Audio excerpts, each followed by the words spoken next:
national tartan and deconstructing it into yellow, blue, and green, and the TT. The TT. And I mean, you heard about the Isle of Man in a and bar in Glasgow, right? Yeah, exactly. Yeah. Some Scottish guys that thought that if they ever went there, they'd be shot. That it was this place that nobody knew what was going on there, that it had these old... People were caned there, and so I had to go. And then there was the ram. Right, the ram. Right, which was probably other than the three legs, was the thing that, particularly after doing the Seder project and thinking about the horns as either, genitalia or as a kind of a biological map. In this case, of an organism that's both ascended and descended. That the Lockton ram has two pairs of horns that way, and that those three factions were respectively an ascending faction, a descending faction, and a Lockton faction that believed that it could exist in this third sort of neutral place. Well, the horns are also durational. Mm-hmm. I mean, they are a record of a period of time as well, which is kind of great when you get into the film and realize that it's a journey, a kind of quest that's undertaken. I guess, do you want to go into the first clip? Sure. And get people definitely involved? Do you want to set it up, or it's probably helpful to set it up? Mm-hmm. Well, it's towards the beginning of the piece, and it has probably the first shots of the TT course. And this is a race course that goes around the island, which was attractive in the sense that wanting to make the island an organism that this could provide some sort of circulatory system, and it establishes the Lockton candidate in a pier house at the end of the edge of the island, with some amazing assistants. Right.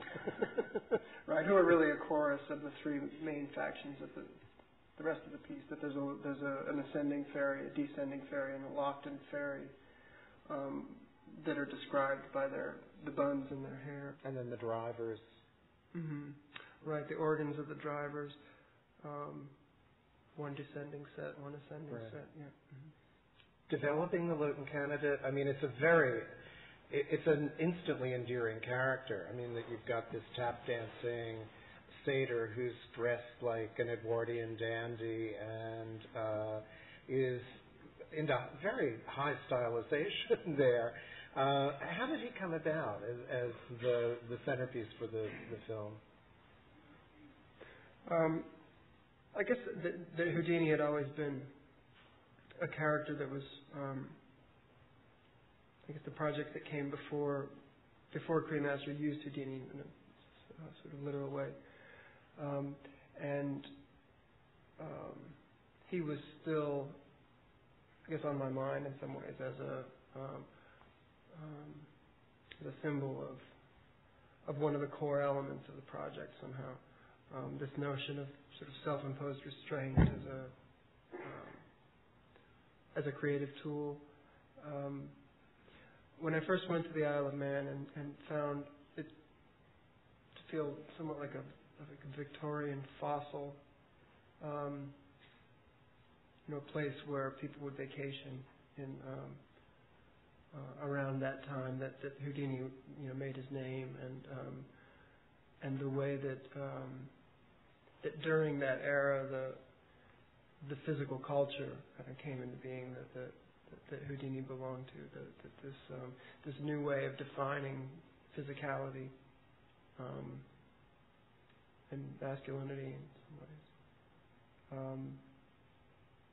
So I thought it would be both an interesting way to continue something I was already thinking about and a way to take something the Isle of Man had to offer.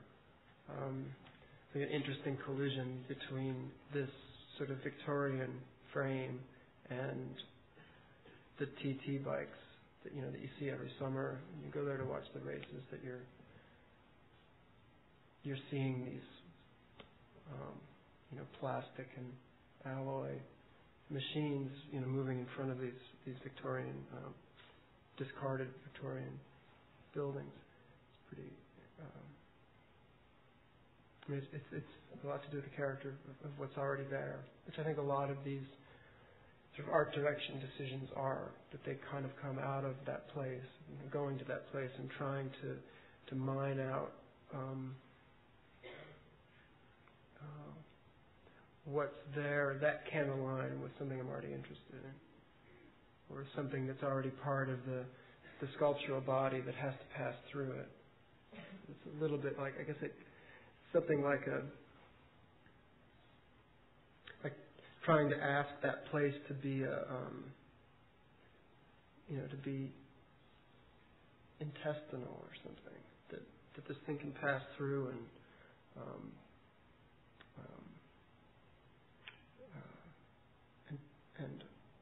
come out the other side and transformed in some way.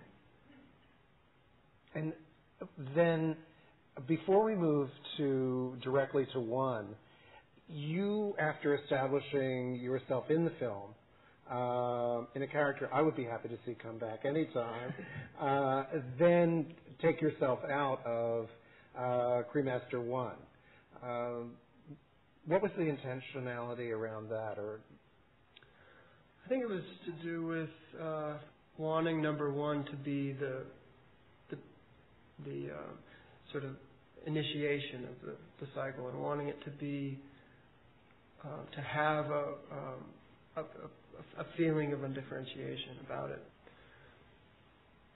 I met Marty Domination, and around the time that I was starting to think about using the field as a place for this highly choreographed piece to take place. And I think probably in somewhere in the back of my head, I was probably thinking I would end up playing Marty's role, and without knowing what that role really was.